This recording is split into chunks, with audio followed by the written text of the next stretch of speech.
மக்கள் அனைவருக்கும் வணக்கம். வீடியோக்குள்ளே போகிறதுக்கு முன்னாடி நீங்கள் நம்ம சேனலுக்கு புதிய பார்வையாளராக இருந்தீங்கன்னா மறக்காம நம்ம சேனலை சப்ஸ்கிரைப் பண்ணிக்கோங்க மக்களே. அதாவது அரசியல் தொடர்பான நிகழ்வுகளை உடனுக்குடன் தெரிஞ்சுக்க நம்ம சேனலை சப்ஸ்கிரைப் பண்ணிக்கோங்க. வாங்க வீடியோக்குள்ளே போகலாம். அதாவது விஜய் வெளியே வரக்கூடாது, வீட்டின் முன் போலீஸ் குவிப்பு. அதாவது ஏன் வீட்டின் முன் போலீஸ் குவிப்பு, ஏன் விஜய் வெளியே வரக்கூடாது என்று உங்களுக்கு யாராக்காச்சும் தெரியுமா? அப்படின்னு தெரிஞ்சால் மறக்காமல் கமெண்ட் செக்ஷனில் கமெண்ட் பண்ணுங்கள். அது ஏன்னு சொல்லிட்டு நான் இப்போ தெளிவாக சொல்கிறேன். அதாவது தமிழகத்தில் நமது கரூர் மாவட்டத்தில் நடந்த சம்பவம் உங்கள் அனைவருக்குமே தெரியும். அதற்கு பிறகு இன்னும் தாவேக தலைவர் விஜய் அவர்கள் எந்த இடத்திலும் அதை பற்றின எந்த மாவட்டத்திலும் சரி பொதுக்குழு கூட்டம், பிரச்சார கூட்டம் என எதையும் தொடங்கவில்லை. ஆகையால் இப்பொழுது மீண்டும் தொடங்க உள்ளார். அதற்கு தான் பார்த்திங்கன்னா அவருக்கு அதிரடியாக உத்தரவிட்டிருக்கார், நீங்கள் வீட்டை விட்டு வெளியே வரக்கூடாது என்று. அவர்கள் வீட்டில் முன்னும் போலீஸ் குவிப்பிருக்கு. அதாவது போலீஸ் பார்த்திங்கன்னா அவர்களுடைய ரூல்ஸ் அண்ட் பார்த்திங்கன்னா நிறைய இன்க்ரீஸ் பண்ணியிருக்காங்க.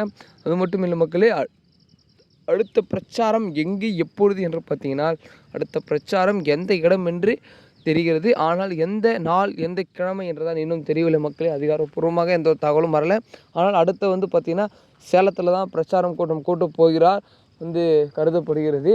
இந்த தகவல் கசிந்திருக்க நிலையில் எந்த நாள் எந்த கிழமை என்று இன்னும் தெரியவில்லை, யாருக்குமே தெரியவில்லை. அது தாவேக்காவில் அதிகாரப்பூர்வமான தகவல் இன்னும் வரவில்லை.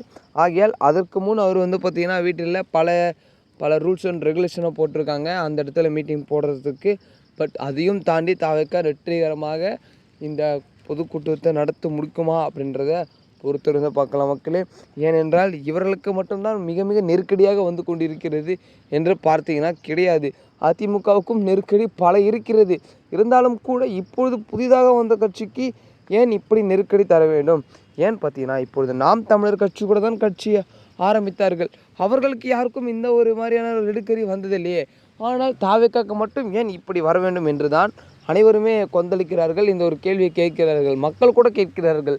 அதாவது வேறு எந்த கட்சியும் பல கட்சிகள் வந்ததுங்க, அவர்களுக்கெல்லாம் கொடுக்காத நெருக்கடி ஏன் தாவேக்காவுக்கு மட்டும் கொடுக்க வேண்டும் அப்படின்ற ஒரு கேள்வி நிலம்பி இருக்கிறதுனால இது ஒரு மிகப்பெரிய சிக்கலாக தான் இருக்கிறது. பொறுத்திருந்து பார்க்கலாம் மக்களே என்ன நடக்கிறது என்று. ஏனென்றால் அரசியல் களம் இது பார்த்திங்கன்னா ஒரு மிகப்பெரிய ஒரு எப்படி சொல்கிறது மக்களே, ஒரு யூனிவர்சிட்டினே சொல்லலாம். அதாவது அரசியலில் மட்டுமே. ஏனென்றால் மாவட்ட தொகுதிகள், நிர்வாகிகள், அமைச்சர்கள், முதலமைச்சர்கள் என பல போஸ்டிங் இருக்கிறது. இதை பற்றி பேசினே போகலாம். இது மாதிரியான அரசியல் தொடர் நிகழ்வுகளை தெரிஞ்சுக்க நம்ம சேனலை சப்ஸ்கிரைப் பண்ணிக்கோங்க மக்களே.